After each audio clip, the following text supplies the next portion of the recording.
نبی کریم صلی اللہ علیہ وسلم نے بلال رضی اللہ عنہ سے فجر کے وقت پوچھا کہ اے بلال، مجھے اپنا سب سے زیادہ امید والا نیک کام بتاؤ جسے تم نے اسلام لانے کے بعد کیا ہے، کیونکہ میں نے جنت میں اپنے آگے تمہارے جوتوں کی چاپ سنی ہے۔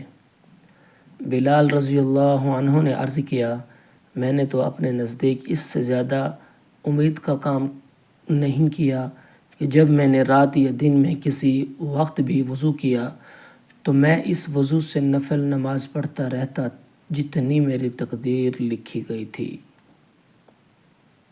حضرت ابو سعید خدری رضی اللہ عنہ نے بیان کیا کہ ایک دفعہ رسول اللہ صلی اللہ علیہ وسلم نے خطبے میں فرمایا کہ اللہ تعالیٰ نے اپنے ایک بندے کو دنیا اور آخرت کے رہنے میں اختیار دیا کہ وہ جس کو چاہے اختیار کرے۔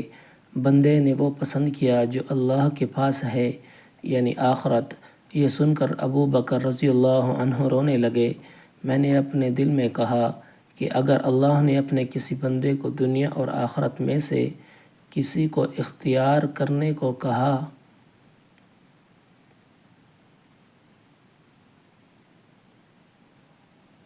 اور اس بندے نے آخرت پسند کر لی تو اس میں ان بزرگ کے رونے کی کیا وجہ ہے؟ لیکن یہ بات تھی کہ بندے سے مراد رسول اللہ صلی اللہ علیہ وسلم ہی تھے، اور ابو بکر رضی اللہ عنہ ہم سب سے زیادہ جاننے والے تھے۔ نبی کریم صلی اللہ علیہ وسلم نے ان سے فرمایا، ابو بکر آپ روئیے مت، اپنی صحبت اور اپنی دولت کے ذریعے تمام لوگوں سے زیادہ مجھ پر احسان کرنے والے آپ ہی ہیں۔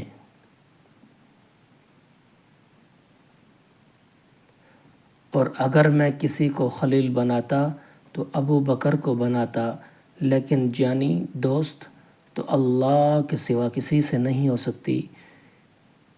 اس کے بدلے میں اسلام کی برادری اور دوستی کافی ہے۔ مسجد میں ابو بکر رضی اللہ عنہ کی طرف کے دروازے کے سوا تمام دروازے بند کر دیے جائیں گے۔